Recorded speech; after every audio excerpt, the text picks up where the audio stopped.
This instructional is going to cover a series of 4 different attack paths from half guard, right? They're built around 4 grips, or rather 3 grips and 1 subset of minor grips.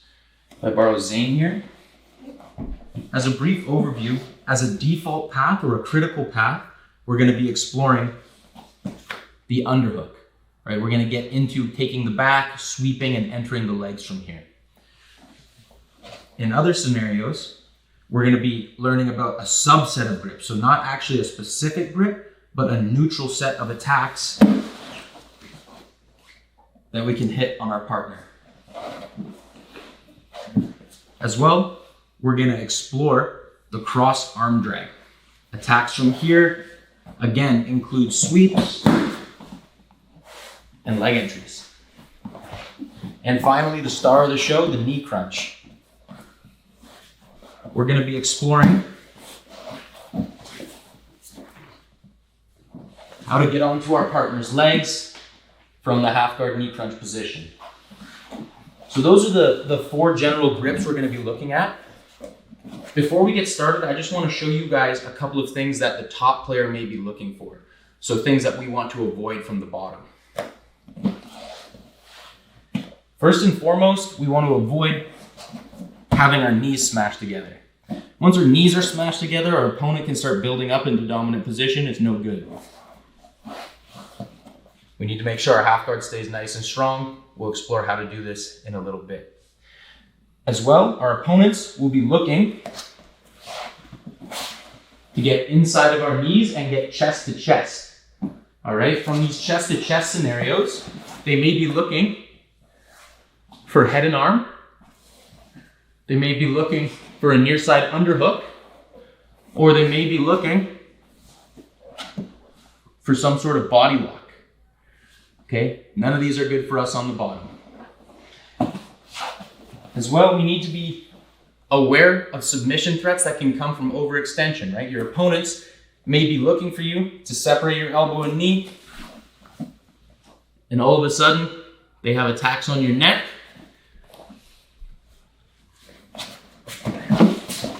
And they have attacks on your arm. Okay, so these are just a few general things your opponent may be looking for. Now, let's get down to it. So now we're gonna jump into our half guard stuff. First, we're gonna go over a couple of different dynamics in half guard and how we would address those dynamics. So we have 3 general ways to play a half guard. We have a low knee shield, we have a high knee shield, and we have a hybrid variation. So why low knee shield? When we've established a connection to our partner, right? A lot of times against a good guard player, they don't want to engage from here. They're gonna try and run away, right? So as someone who's trying to disengage, I keep them connected with a low knee shield. I cross my feet, I back heel with my bottom leg. So I pull my heel in towards my butt, and I don't compromise my lock. You're gonna feel a great deal of tension, but this is normal, right? My knee comes over the top and I pinch. So as Zane tries to run away, it's not happening, right? I've got connection to him. Let's take a look from this side. So the dynamic again, this guy doesn't want to engage with me. I cross at the ankles. I don't cross at the feet, right? I need my ankles one over the other. I close my feet. Okay, I push my bottom hip into him, and I back heel. So I'm actually curling around the corner with this right leg here. At the same time, I maintain the lock and I push my knee in front, right? So I get a sort of scissoring motion that keeps Zane connected to me and leaves him open to attack. So without a partner here, we're crossing our feet. Not only am I back heeling, right? I'm also opening my hip here. And you see how as I maintain this cross, my left hip turns over the top, so I get a pull and a push. Right now it's exaggerated because I don't have a partner blocking the way, but there's constant tension here. And guys, I keep saying this, but it's important you remember, you're gonna feel a little discomfort on your feet. This is normal, right? It's a lot of tension. You're trying to keep someone connected to you, right? Sometimes when I have a hard training session, my heel leaves a perfectly circular bruise right in the middle of my second foot, right? That it's normal. You're gonna feel a lot of tension. Try not to let go. Now a second dynamic from half guard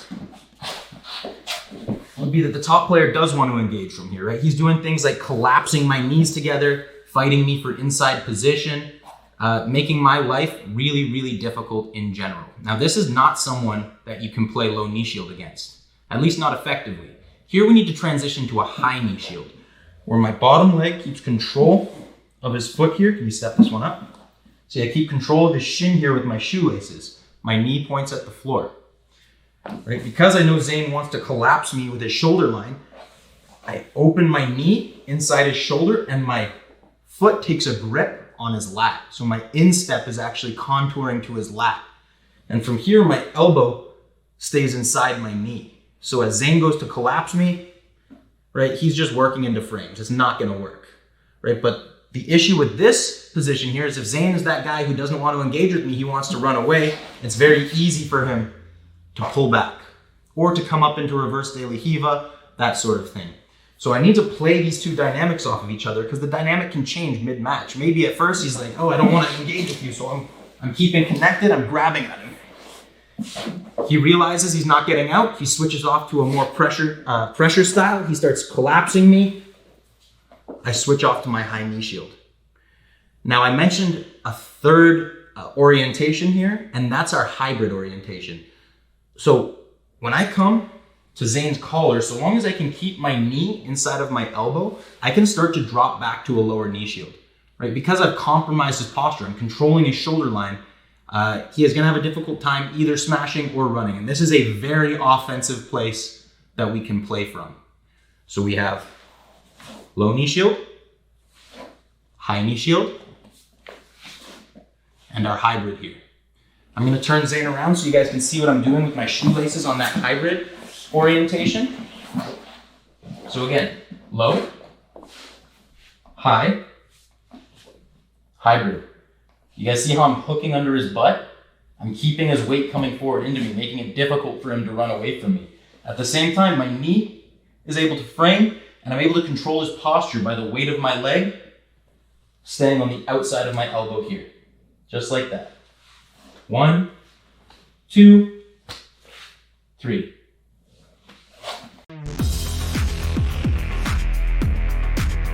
Before we get into our 4 offensive grips and how we can build up to them and use them, I just want to go over how we can maintain our frames. This is something I call perfect frame philosophy or the force field principle. From a half guard here, right? Before I can move on to anything, I need to make sure that the inside space between my elbow and my knee is not at all occupied by Zane here. So no matter what I'm doing, I'm making sure I keep my knee shield in front of him. Not acceptable. We're always keeping our knee shield in play. And from there, I'm monitoring his shoulder, his elbow, his wrist, and his knee. Right? As any of these things start to get into my space, right, my life gets more and more difficult. Right? He starts changing the angle, he starts flattening me out, we're gonna have problems. So my first priority is to maintain this force field. When I'm competing, I often have my coaches yell out the cue, perfect frames, perfect frames.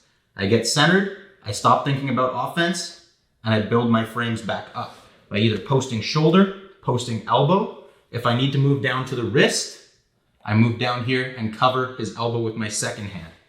Here, as his knee starts to come into play, I'm always shearing it with my elbow. It doesn't matter how deep I think I am on any sort of attack. If I start to feel Zane interrupt this space, I'm going to abort my attack and I'm going to reset. Okay, we need to attack when this space is clear. So maintain your force field. No matter how many times your partner tries to get inside,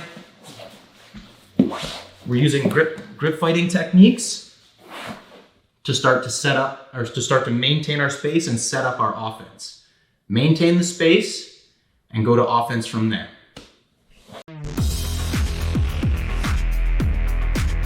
Now we're going to take a quick look at the off balances we're going to be using, not only to retain our half guard, but also to set up our offensive grips and our attack paths. So from an offensive half guard, our knee shield's built up. our partner's in good posture and ready to pass, we have really two planes that we're working with for our off balances. We have this plane here, outward and inward, and we have forward, back. The more off balancing options are the ones that take our partner from side to side. So as soon as I see Zane's weight is shifted onto this outside leg, that's when I want to use an outward off balance. Now, it can be subtle, right? He doesn't have to be all the way over there. Anytime I feel his weight come onto here, I just pull my heel to my butt, that's my right heel, and I use my left shin to push Zane over so he posts on the floor, right? You can tell your partner's off balance when their hand's on the floor. If you ever see a partner chilling here, you know he's off balance and we can start getting into offense. Now, if you need an assist, you can cover the knee, right? So long as you're confident that you have this space controlled, we're gonna off balance him to the outside. Now watch this. As he goes to adjust his base, his weight generally will overcommit to the opposite side, and we can use our knee lever, just like from reverse de la Hiva. Okay, the important thing here is I need to make sure my knee doesn't slip off of his hip, because that means when he comes back in, he's gonna be in my space. So when I use that outward off balance, we go 1 and 2, look, my knee stays in play. So when he comes back up, again, we can start playing side to side. So without a partner here, the first one can be done from locked feet. Not crazy effective, not crazy powerful, but all I'm doing is taking my right heel in and pushing him over here, right? I'm over exaggerating that clamp that we already talked about. Now, if it's not working, we need to uncross just for a second. I use the side of my foot and the inside of my shin. I back heel and I push Zane off to the side here, immediately crossing back up. For the outward off balance, that knee lever, right, I'm gonna pick my hips up off the floor, pinch them together, and I just point my knees away. My hands are on the inside, ready to keep him from dominating my hips. So we go 1, 2, 1, 2, right? And these two play off of each other. So if you guys see my center line here, if I have perfect posture, I don't really have any offensive capability to someone on the bottom. I need to start leaning forward. And from here, you can see subtly my weight is gonna shift. It's never gonna be anything crazy like this, but even this here, you guys can see my weight exchanges between my knees. We wanna figure out where our partner's weight is, and we wanna off balance them accordingly. As we off balance in one direction, they can overcorrect and make it easy to off balance them in the other.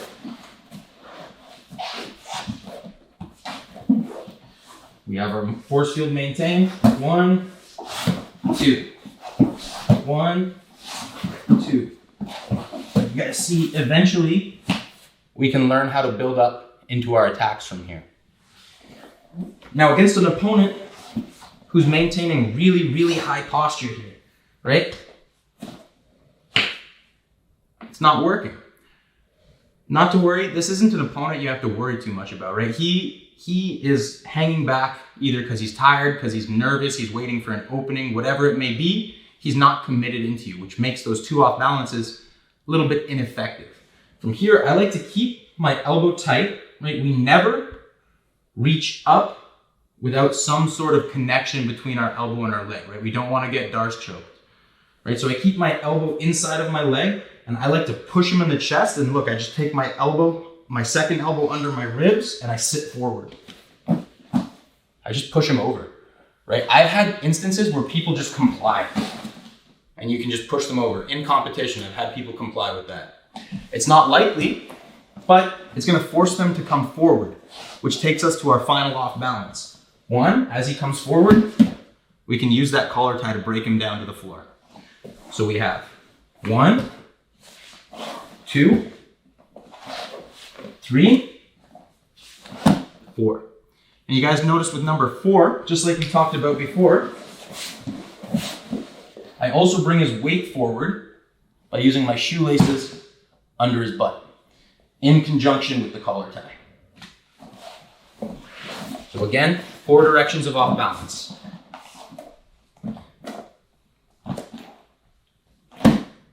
And always remember, that one plays off of the other. As soon as you hit one, your partner's likely to overcompensate when they correct, and we can go directly into our others. Now let's learn to apply our two major off balances, the knee lever and the outward. What can happen is you can get pinned on your back, right? You can be in pin half guard, which leaves little to no room for offense on our part. But we can use the same off balances we already covered to build our frames out and get back to an offensive half guard. So the first one we're gonna cover is the outward off balance. So let's say we didn't maintain our defense and Zane's done a good job getting complete inside position. He looks away, his head's to the floor, he has shoulder pressure on me. Things aren't so great here. I want to feel where Zane's weight is. If I feel that he's driving super hard into me, I don't want to use the outward off balance. But if I feel he's hanging back a little bit, can you sprawl this leg up for me and turn your knee in? There we go. If I feel he's hanging back a little bit, we can use that outward off balance here. Okay, now when we're in trouble like this, we got to take some risks. We're going to have to extend at first. No matter, as soon as we extend, we're going to retract our frames and build them up. So all I'm going to do is I'm going to bridge into Zane. I'm going to cup his knee, okay? And I'm going to reach up and through his trap. I'm not going to go along his head. I want to actually go into his body here. I want to off balance him that way. So I bring my feet together, I bridge, and I get him to base out. Now, right away, I want to make sure my hands start to come in. So as Zane goes to pressure back into me, look, I can frame across his shoulders and inside his bicep. I can hit a small hip escape and bring my knee through his hip. Okay, I don't want to leave it here. I need to open it right away because remember, the dynamic here is likely going to be that he's driving and trying to smash me. We're not going to play a low knee shield. So as soon as this knee comes in, I open it to his belly and I pommel my elbow inside. From there, we can open up into a high knee shield scenario and we can get back to offense. All right, I off balance it. I bring these hands inside. I build my knee shield back up to his shoulder line and we're back in business. What can also happen is Zane can heavily commit his weight to this side. I'm gonna try to move Zane. Turn this knee in again. Head, look away, head to the floor. Perfect. Right. I'm gonna try to move Zane outward. Drive towards the top corner.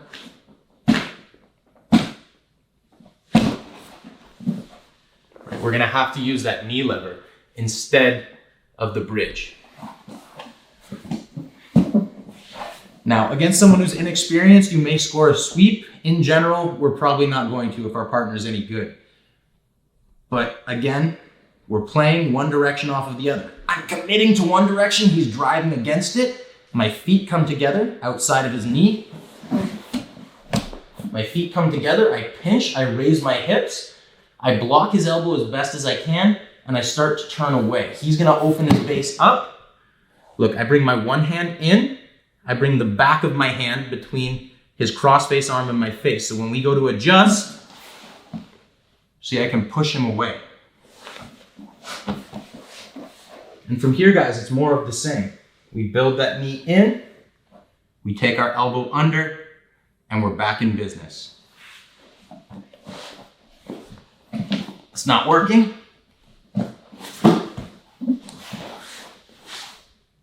We build that frame back up. Now, sometimes you'll have to go back and forth, back and forth. I push one way, he changes his base. All right, he's following me. It's just about finding our opportunity. Wait till we catch him slipping, putting weight in the wrong direction. Then eventually, we're gonna get back to a guard that we can work from. Okay, before we get to the action and our 4 offensive grips and our attack paths, we gotta go over a little bit of grip fighting. So if we do a good job maintaining this force field here, right, and we fight for a while, people start to get frustrated. And instead of fighting for inside position, they tend to start to fight at the hands, right? The first grip we're gonna deal with is this top hand. If I don't deal with it, it can be very annoying, right? He can start to open up this space, he can start to invade. and make my life, again, very, very difficult. Luckily, we have a very simple solution. It looks like this. Doesn't look like much, but I've actually set myself up nicely to get into one of my offensive grips. All I did there is, as he takes this grip, look, I bring my elbow in line with his forearm. I'm not going over it. I like to actually bring it in line along his forearm, and my second hand is ready to catch. And all I do is I take my thumb to my chest, I punch my elbow down. You guys notice I also use my body weight. I pass it off to my waiting hand, and I take a tricep grip here. Okay, radius and ulna, the two bones here, they've each got a head on one side of the tricep. I want to get my middle finger and my thumb over those heads there, right there and there. And it makes a nice little grip. Don't be afraid to hurt your partner. It's a little bit of a rough sport, right? We're grabbing on there. Don't dig your nails in, but take a firm grip and a firm grip here. I'm opening his elbow and I'm touching his thumb towards his belly. Again. Right, so even for a split second, he's in a very off-balance position. We can use it to start setting up our off balances and eventually one of our offensive grips that we're going to talk about. One last time. That's it. Another common scenario when people start to get frustrated while fighting for inside position is they're going to take my hand and just pin it to the floor. Right? And they tend to like put body weight on it, lean. This makes, again, life's difficult. I can't monitor this leg. Okay, I'm gonna reach across. Now normally I wouldn't recommend reaching across because of the threat of the darce choke, but his hand is busy. He needs two hands to darce me. Right? If I go here and he tries to throw his arm through, I can push him away with my knee shield. We don't have to worry about the darce. In terms of dealing with this grip, what I like to do is I like to take it up and away, right, towards the open angle where his middle finger and his thumb come together. At the same time, I monitor and I just trade it off and I end up with what I call a magic grip. Magic grip is just a grip on the wrist, thumb and finger together with my thumb pointing out here. The reason I like magic grip as opposed to a regular grip here, he can beat me for inside position quite easily. Whereas if I have magic grip, he has to abort completely. He has to rip that elbow back and we're back to square one. He pins me down. Look, I monitor, I just take it away. I double up and we're good to go. If you want to keep the grip for offense, great. If not, reset. He pins my hand down right there. Okay, again, we're frustrating our opponent by maintaining this inside space. What they might do is they might take their weight outside so we can roll his knee up to my groin and through into a knee cut. Here he would build up his base into a split squat. Now, again, not the end of the world here. We can fall back on our reverse De La Riva content from the last time, but here we're focused on half guard.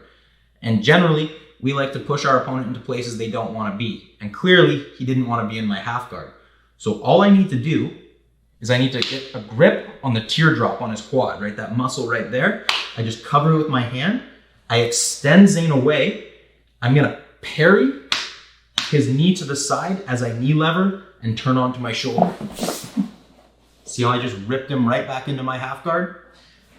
The cool thing about this is I don't even have to let him get up to knee cut, right? As he goes for it, right? I just change my angle, cover, knee lever, and push it down. Remember, be careful here. Never get caught with your head and your arm forward, okay? When I parry, my back is straight. He's going for it here. I extend, knee lever, parry. Without a partner, he's coming up. Either we just cover, extend, and knee lever here. Just his knee's gonna fall right back to the floor. What ends up happening is this unweighted leg gets parried to the side and that knee lever forces it heavily back down to the mat. Goes for his knee cut, extend, knee lever, parry. Just like that. We're talking about keeping this space clear, frustrating our opponent, and tactics they might take to counter us. So from here, another thing our opponent can do is they can reach back, find my shoelaces, and go for a toe hold. right? First thing I'll tell you, if they get this deep, we made a little bit of a mistake. I need to just defend the toe hold by coming up onto a shoulder. I just free my leg and come through and I end up in open guard. So I've lost my half guard, but I'm not getting toe held. How can we deal with it early on so we can maintain our half guard? For one thing, I can just be a little more responsible with my foot position.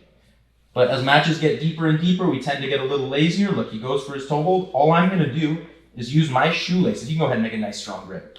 I use my shoelaces inside of his forearm. I just kick, free my foot, and I get back to crossing. Now, once he's grabbed it once, you wanna be responsible. You know he's going for it. He grabs it. Look, my shoelaces come in. I just break his grip, and now I'm back in business.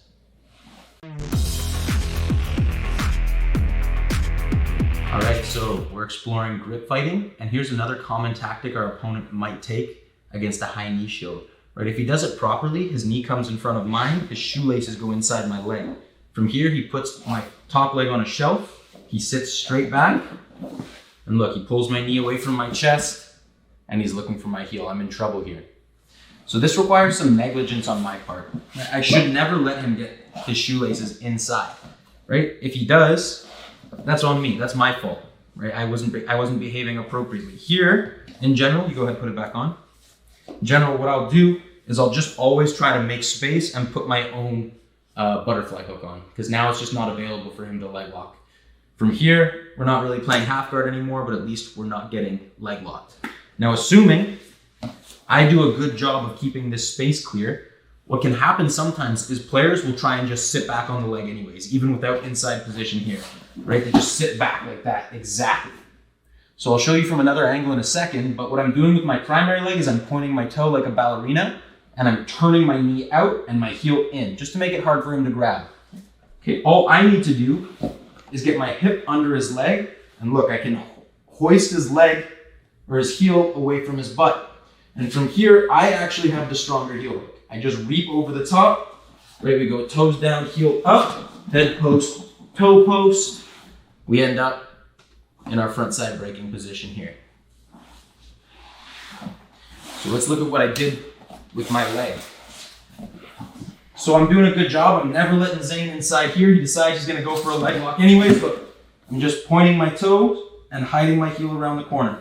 Here, I get to my back, I reap across, toes down, heel up, head post, toe post, and now we're finishing.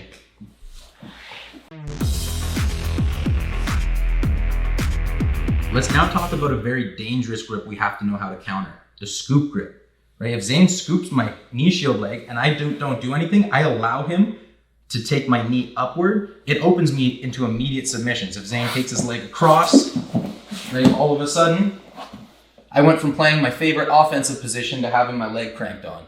Right? So we need to deal with it right away. Lucky for us, dealing with the scoop grip is super simple, so long as we deal with it right away. We don't wait for it to be a critical problem. As soon as I feel that hand come under, I unlock my half guard. You can take a nice tight scoop. I point my knee down and I just spike my knee into Zane's center line. I just shear it off. He scoops again. I'm just shearing it off. Let's take a look from another angle.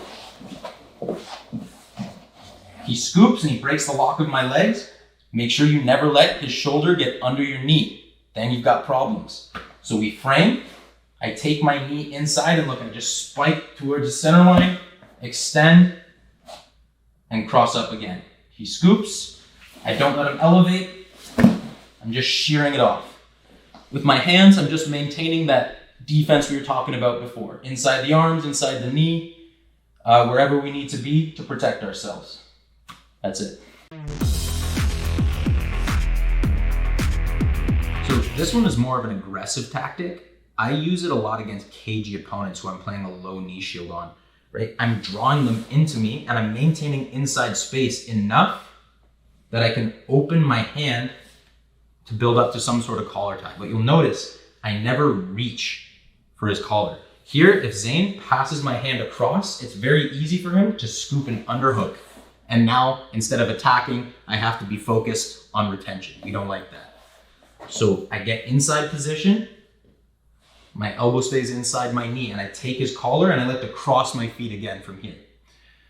So this is also one of our offensive grips, but from here I want you to think about the tactic. Against a cagey opponent who wants to be far away from me and exploding on me, I want him breathing heavy. So all I do is as he's trying to get away, I pull him in with my legs. I use the weight of my knee shield to collapse his chin into his chest here. This is very frustrating, very tiring. As he goes to clear it, I'm snapping it back on with the second. He goes to clear it. Now instead of thinking about attacking me, he's thinking about breathing, right? It's very, very difficult to deal with this. He's probably gonna end up in some super high posture, making it easy for us to get into our off balances. So one more time, we have our inside position. I'm opening up. Again, when I go high, we're on the lat. When I go to hybrid, we're under the butt, and I start folding him forward. He clears my grip. And in competition, you don't have to be nice about it, right? You can really, really feed his chin into his chest and make him suffer. All right, continuing with grip fighting. Sometimes when Zane's putting a ton of pressure into me and I'm playing this low knee shield, right? Sometimes my elbow flares up a little too much. He manages to get to a head and arm, right? So he's got a cross face and an underhook, but I still have my frame on his neck and my feet are still locked tight, okay? All I'm gonna do is keep my frames in nice and tight. I'm gonna pull my heels to my butt, pull my knees to my chest, and I'm gonna start kipping my feet, right? So as he's putting pressure on me, I feel it's hard to move, okay? I pull him in.